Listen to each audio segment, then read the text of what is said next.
in 2017, we had a terrible pressure ulcer problem.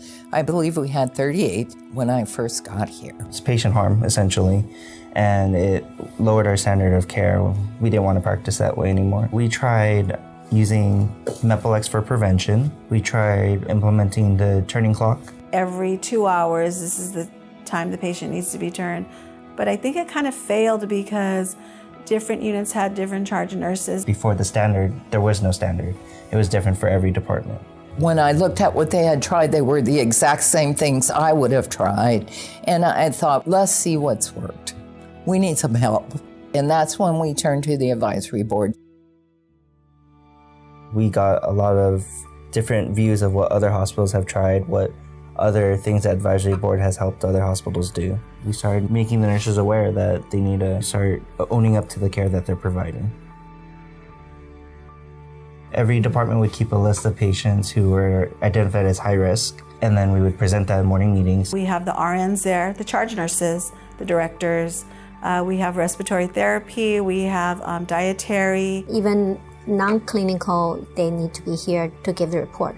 The interdisciplinary collaboration is very important for pressure ulcers because you have more eyes on the patient.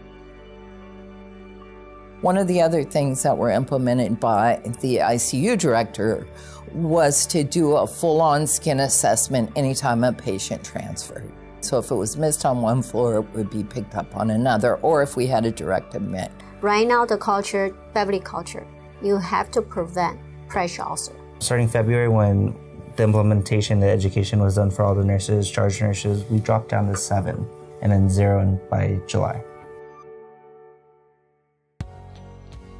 The team, they should be so proud of themselves, and they are, because they brought those pressure injuries down so quickly. You know, this is good nursing care. This is what it's about. It's more of teamwork, and especially with Stephanie, she brought everybody together. She's one of my favorite CNO. She motivates us every day when we come to work, even though we have the toughest days. Everybody touches the patient, either directly or indirectly. And if we're not talking and if we're not collaborating on the care, everybody is just doing their own thing, and so it's fractured. This way, when there's collaborations, there's more of a comprehensive plan of care that everybody knows and everybody contributes to, which leads to better outcomes for the patient. Pressure ulcers, the reason why we're passionate about treating them and preventing them is that we're all human. We're all going to end up in that bed. Our family members are going to end up in that bed, and we want to set an example for these nurses that this is the care we provide them, and we want to just prevent it because our patients are our family.